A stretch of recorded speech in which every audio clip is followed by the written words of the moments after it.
Oh God, it's all flying by so fast. I'm so confused. Hey fam, what's up, what's up, what's up? This is Robert Anton here, robertanton.com, coming to you with your no frills, the voice commentary from a singer.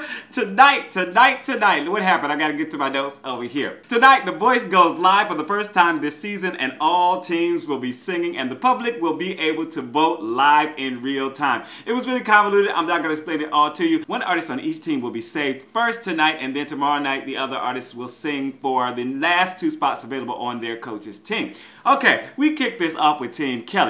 It was Alicia Capelli. She did It Hurt So Bad by Tedeschi. And she missed the big start of this song but had a nice mix of gravel and smoothness throughout. I liked how she started to drag the mic stand but then faked this out or left it behind. The low notes seemed to be just a little low for her, but her voice really popped at the top. She was so fierce with a little frantic energy that worked well in her favor. Caleb Lee did Don't You Even Know Who I Am by Loveless, and his voice was so full in comparison to Alexa, who came just before him, but he was wavering a bit on the pitch through the phrases. This was slow and comfortable, but he found some places to give us some height and dig into the emotion, easy breezy, and control the high note well into the ending. Then Tish Haynes Keys did Nothing Left For You by Sam Smith, and it was great to hear Tish on this slow, sweet melody with a good blues tinge. Her low notes were full and gorgeous and such a light touch on the upper notes. I could feel a little vibrato fueled by nervousness in places, but she brought out the fierceness and gave this everything she had with plenty left over when she finished. Brynn Cartelli did Unstoppable by Sia,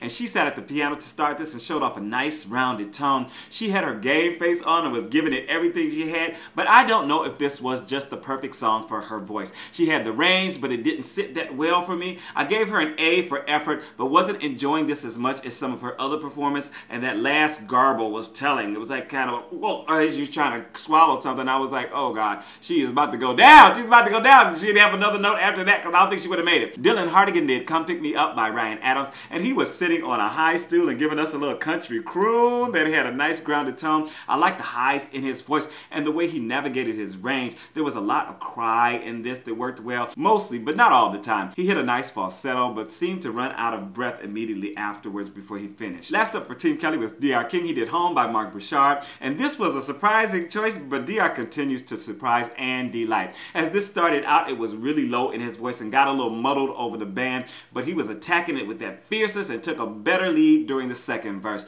His big notes were sailing nicely as he paced the stage, and that last falsetto note was exciting. And if the commentary so far is exciting and fast, we got a lot to get through, so I'm trying to get through this and not make it 5 hours long. Make sure to thumb up the commentary. Let me know that you're enjoying it. I really appreciate it. Let me know who were your favorites, and did you think the first person saved was the right person for tonight's performances on each team? Let me know down in the comments. Thank you so much for watching. Thank you for your comments, and thank you so much for your thumbs. TeamAdam was up next with Drew Cole kicking it off. He did Man in the Mirror by MJ, and he gave a little riff before the verse and got me interested. You know, I like that. Big song to take on, and some of his early runs were landing a little messy, and he seemed a little nervous and unfocused until he hit the chorus. This was grooving though once he got there, and he was trying to ride along when he really should have been driving. Not bad, but not his best. Boostrom did Baby I Love You by Aretha Franklin, and such a nice smoky tone as she started this out, and so much fun. She was comfortable and opening up to the audience to bring them all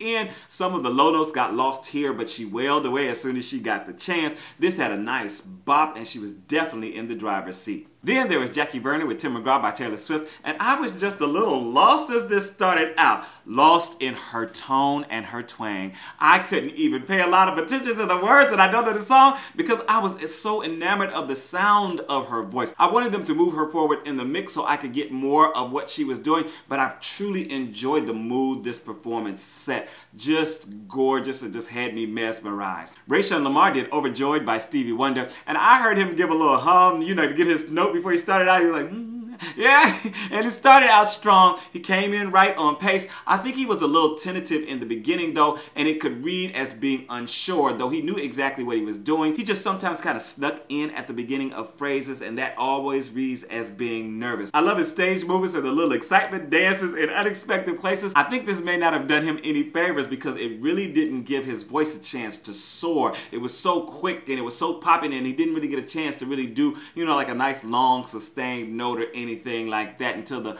very last attempt at the blue note, which I wasn't enjoying. Better luck next time. Sharane Calister did Never Enough from The Greatest Showman, and this started out so pretty and tender. Her voice had a beautiful angelic bent and gained strength as she progressed through the song. She dug in well for those high notes, and they really sailed out of her with such beauty and seeming ease. Nice ending also. All the coaches stood. I really enjoyed this. Reed Umstead was the last person on TeamAdam. He did I Still Haven't Found What I'm Looking For by YouTube. Great sound on this tune as his vocal came in. The notes were bright and floaty, well supported, and he was really digging into them with his body, you know, really bending in when he had to do those high notes. I felt those notes and just hoping that he didn't give out before the ending, because it sounded like he was at the top of his range, and he was solid through and through with the sustained note all the way to the end. Results!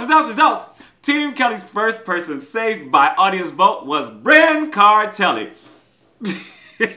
Next up, Team Blake. We started out with Austin Giorgio. He did Ain't That a Kick in the Head by Dean Martin, and I loved his suit and turtleneck, and always enjoyed the tone of his voice and his phrasing on these old tunes. They really seem to be very much his own. He has stage presence and knows how to move and play with the audience, but I was looking to hear a little more range from him. He pulled off a riff and gave a little higher note for the ending. Not bad, but I still wanted more. Prior Bear did I Was Wrong by Chris Stapleton, and he always tends to announce his presence on the first note he sings, and I really respect that. His grit on this tune was very welcome, and he used it to great effect. I feel like I know who he is as an artist, and though I don't know if I can sit through an entire album of him growling and all throughout of it, I really enjoyed this performance and really just enjoy how much he gets into it. Kyla Jade was up next. She did How Great Thou Art, and she was giving me operatic tease as she started this out, and it exuded such joy and personality. She really seemed to be making the words very personal, and this went places as tears streamed down her face.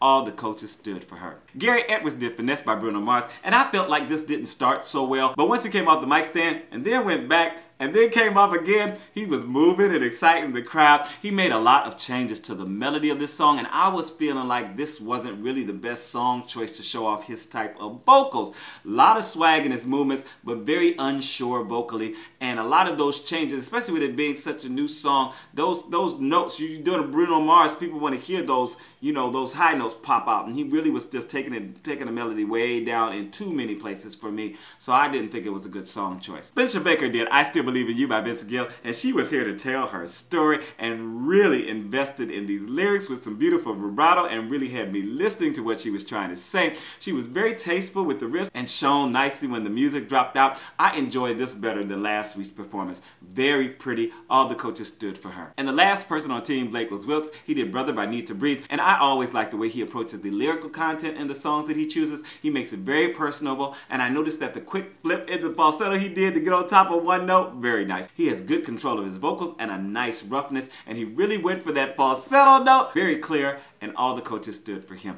Results!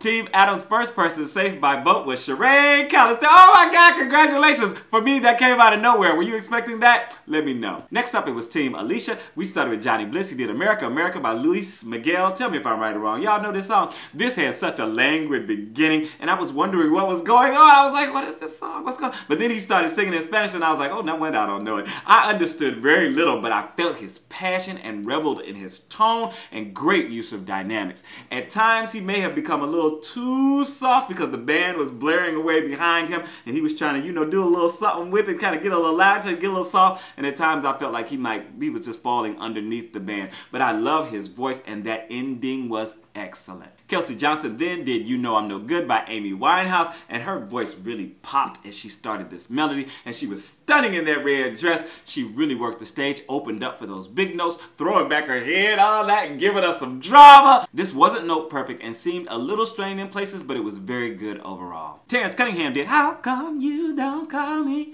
Anymore by Prince, and he stood at the piano for this and sang in between the breaks of him playing. His falsetto was so clear and inviting, some really nice riffs and runs, but I wanted to hear more of his natural voice, and he did it for me. He gave me about 2 lines coming down into his chest voice, which was really nice, and then headed right back on up into that soft falsetto to show off. But I enjoyed this. Did you? Let me know down in the comments. Jackie Foster did Never Tear Us Apart by Inks, and she has such a nice presence, and I was feeling her approach behind the mic stand, and then she threw it behind her and took to the coaches, you know, to sing to them and to the crowd. So much passion and emotion. I loved her wailing out the high notes and falling to her knees for the big finish with a back bend, giving you drama. She was singing for her life, and I really appreciated that. Christiana Danielle was up next. She did Hey Ya by Outkast, but. This was a surprise, and I was feeling the vibe she was setting. She flipped it, changed it up. For a minute, I thought she was going to go into Amen. So something like that. I don't know what it was that I saw. I typed it in. I can't remember the melody. But she was shimmering in that dress, and her vocals were giving me life. She had a few little problems getting to her head voice at one point before the ending, but this was interesting and enjoyable, and all the coaches stood for her. Finishing out on Team Alicia, we had Brynn Buchanan. He did Some Kind of Wonderful by Grand Funk Railroad, and I loved how he started this in an almost recitative, and the blues organ behind him, and him hitting those licks on that guitar in between. He was really performing this song with his own little inflections, so much stage presence, and just a comfort that was enjoyable to watch. All the coaches stood for him, and I was really enjoying it. Results. Team Blake's first person safe was Kylie J. Yes, all is well in the world. I really thank you so much, America. And more results. Team Alicia's first person safe was Brynn Buchanan. Do you agree? I really enjoyed this performance. There were several good performances on all of the teams. I don't know how anybody could really choose, but I didn't get a chance to vote on the first two people, on the first two teams, because I was trying to catch up to getting all the, you know, the lyrics and all that good stuff, all the songs and all that. But I finally got to vote for the second two teams. Who did I vote for on the second team? Lord Jesus, who did I vote for? I did. I voted for Kylie J on Team Blake, and I voted for Christiana on Team Alicia. Tell me who you voted for on each team. Tomorrow night, Team Alicia and Team Blake will perform for the final two spots on their team, and then Wednesday night, TeamKelly and TeamAdam will perform for the same. I thank you so much for watching. Thank you for your thumbs. Thank you for sticking around. This is Robert Anton, robertanton.com. I am out.